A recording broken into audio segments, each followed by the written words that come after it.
And we're back on Southeast Texas Weekly. I'm Kevin Steele. Good to be with you.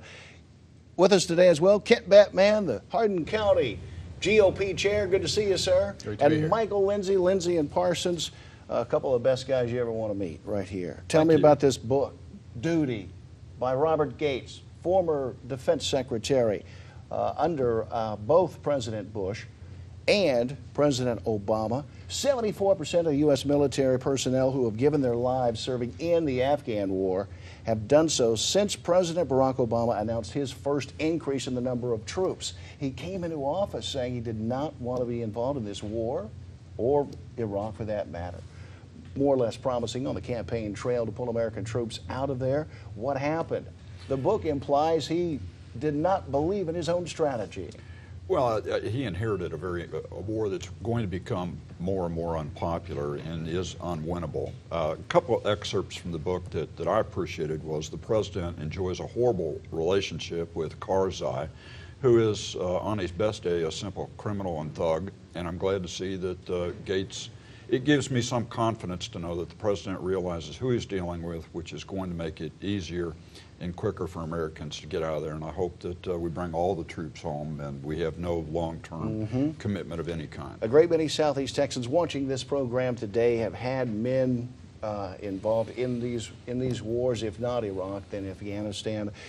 What has the Gates book taught us about the administration's war strategy? Is there a coherent strategy in place?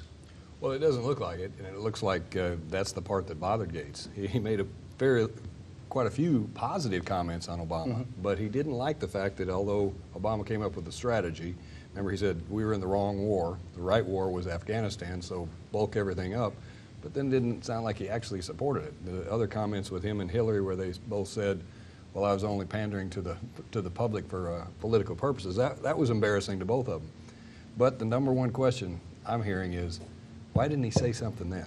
But everybody criticized LBJ for not really believing that the American military could win in Vietnam and yet not pulling out, whether it be ego, whatever the case may be. What about this president? If he did not believe in the war strategy, should he have just immediately begun a pullout? Looking in the rearview mirror, it would have been a good idea, but David Petraeus had good luck and a lot of success with the buildup and the surge in Iraq, and I think the president, unfortunately, was coerced and believed that perhaps that Afghanistan could be winnable or survivable. Yeah, as you noted, Gates was, in fact, very praiseworthy of the president on this matter of the Osama bin Laden raid, going so far as to say that it was the most courageous thing he'd seen a president do.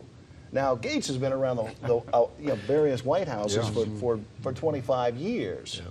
So that was remarkable. That is high praise indeed, and it ought to make all of us as Americans feel good that occasionally the president steps up to make a difficult decision, and it is courageous to do that. But I saw that Zero Dark 30 movie. It was the woman, you know, she put the dates on the calendar. I mean, she did it. Exactly, well put.